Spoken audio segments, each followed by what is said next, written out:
I love watching Kino's journey, and this is like toward the rapture people. They have an episode on Kino's journey where they talk about an Arthur like poetry and a land that believes that the world will end tomorrow all in one day. And it's interesting. It's interesting because if you catch it, the world of poetry, right? There's this man. He lost his wife. She there was a king and he needed to write the best poetry or else he'd lose everything. And he couldn't do it because he just froze up because it usually just flows. It's something that just flows from you, right?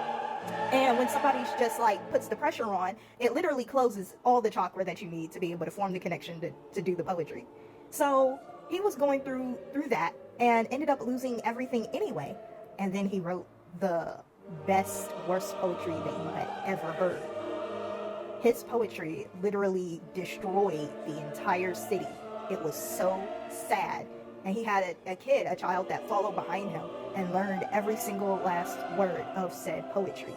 And when everybody thought that, he had basically took everyone with him, the daughter comes up and she sings the poetry again. And so they make a tradition of everybody now has to, like, there's going to be one girl that has the best voice that will sing the saddest poetry ever. Now, let me tell you how this ties in. One of his lines is that the world will end when the 19th moon crosses the sky. So let's go back to the world that the author, right? Let's go back to the author. We're talking about, so with the author I don't remember too much. I just remember that the author had found that poetry and was just put it into a book. That was his role. His role was that he found that poetry and he put it into a book. And then the next step, we go to the world that, like the world will end, like place. And so they have this book and they believe that it is a self-fulfilling prophecy. Hang on. They believe that the book is a self-fulfilling prophecy. So every time they try to interpret what it means when it says the world will end when the 19 moons cross the sky. And so every time they're just trying to, they're giving things away. They're giving things away because they believe that the end of the world is going to come. So all the travelers that go there, they don't really pay for anything because they're always in the world's going to end kind of period because they want to guess what it means when the 19th moon crosses the sky. So I just find that so interesting and how that 100% applies. How that 100% applies.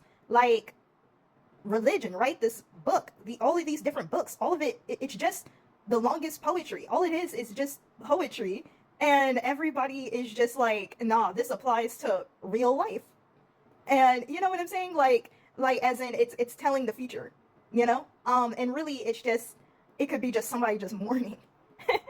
And it'll be somebody just mourning, and there's just like cults and cults of people that are just wrapped up in somebody else's mind, somebody else's like unfortunate and tortured mind. Like I wonder, has anybody ever really or truly thought about their religion like that? Like that they are reading poetry or a story of someone else, and that person is just like using metaphorical devices to explain how much pain and how upset they are. I don't know. I just feel like it's something to like look into.